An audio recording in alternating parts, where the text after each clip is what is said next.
Hey guys, how you doing? Let's build a 200T.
Nice and smooth and tight at the same time. Alrighty guys, hopefully that intro wasn't too weird, but I just wanted to show that the bottom end was fresh.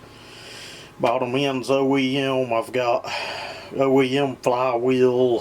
I think I've got an OEM coil here and a handful of other OEM parts, and And this big tote of parts is, well, it's all Farmer Tech stuff. There is what little bit of OEM stuff I have here in that tote as well, but as you can see, Farmer Tech, it was easier just to buy a whole Farmer Tech kit to do this. Once I'm done, I'm going to have like a whole Farmer Tech bottom end from another build laying in there somewhere in a brand new set of Farmer Tech pieces. There's another bottom end, and if you've seen what I dropped there, that is actually how I was gonna go with this, but when I got it here, it was, I think those are 38mm, but as you can see, if I get the camera on it right, closed port cylinder. It's actually an 020 AV cylinder, but thought it was a super. It wasn't when I got it here, but there is an 020 AV super that is a 40mm, just like the 200T. Hence this piston we have here. You can see that's a complete full circle piston that is not windowed. Also has a dome on it. Some people may not like that, but I don't really have much of a problem making power with a dome piston. We may end up chucking that in the lathe and kind of making a button top out of it, or maybe even just making it a 200Ts from the factory do have a windowed piston. This is a highway pop-up from another build. And here is the cylinder from that build, Farmer Tech. As you can see, it's had a little machine work done. It's ported. I could just throw this on it and be good to go. Remember, we done a solid blacked out, mostly OEM 200T for Simple Man about this time last year.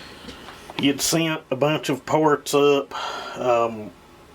We thought most of it was 200T, and I'd made a order for Farmer Tech plastic for the saw, which he wanted to do. And when I started assembling the saw, I learned really quick like that most of the parts I had here were for like a 192 TC, like clutch covers and starter covers, and the fuel tank and things I'd already dyed. Still ain't figured out what it was even for. Maybe a 201T, maybe some other type of steel top handle saw. I don't know, but it was not a 200T.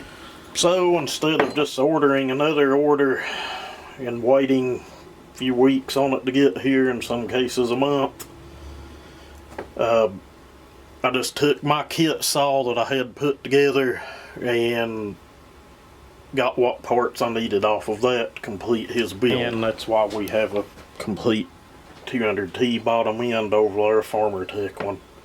But with that said, we kept enough to put together a bottom end, and this cylinder, it was so-so. There was some scoring below the exhaust port. I've got 99% of it cleaned up. You can't really feel anything, but real picky person probably wouldn't use it, but you guys know how we are with that. If I can use it, I'm going to use it. But I've ran it through the ultrasonic about 4 times, cleaned the squish band up, and I think we got it ready to kind of slap on and see where we're at. If you're unaware, what's weird about a 200T is they're quad port, but they are an open port, and the cases are cut out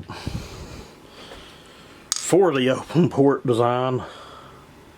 But like I'd shown you earlier, they have a windowed piston. That design works fine. These things are screamers. They'll rev to the moon in stock form. They're very powerful. But in my opinion, I think we can make a little more power all around with the full circled piston. And what's funny is I showed you that 020 cylinder. It is a closed case fed setup, you know, when they put the proper piston in it. Just kind of weird how they put a windowed piston in the 200Ts. I'm assuming it was to save weight on the piston, and you know, they were focusing on, you know, 15,000 RPMs. I don't think the 200T was ever intended to run, you know, 16, 18, 20 inch bars on them. But with that said, what we're going to do here is I'm going to temporarily put the piston on, because like I said, we could end up machining that piston. We'll get the cylinder on, a couple bolts in it, and get our degree finder, and see where this thing's at. Alright guys, first things first with the 020T piston, or 020 AV, whatever it is. It's like comparing an 026 to an MS260, but we're slapping the squish band. Now typically the 200T, you have to deck a little off of the base to get the squish tightened up, and or if you want to cut the chamber and lower the exhaust reef. I've done it both ways, but yeah, I've got a new base gasket here. I'm going to pull the cylinder back off and slip it in, just to kind of see where things are at, see where the exhaust port opens, and kind of go from there. Alright, I'll have to look back at the footage, but I ain't even for sure I had the cylinder on correctly in the last video. I'm sure it'll bolt on either way. We'll have to look back at that, but it'll be worth a good laugh anyway. But with the gasket in and as hard as it was hitting without it, I was kind of afraid of that. So to use this piston, we're definitely for sure gonna have to do some machine work here, there, and everywhere. But with that said, we'll get into the fun stuff on the next video. I've done what I'd set out to do this afternoon, and my feet are cold, so I'm going in the house and getting warmed up by some of that awesome wood heat. Snowing here, it's nasty out. I think they're giving some pretty good snow for the weekend into the beginning of the week, so we'll see. I'll believe it when I see it. But anyway guys, thank y'all for watching. Thanks for your support, and everybody have a great day.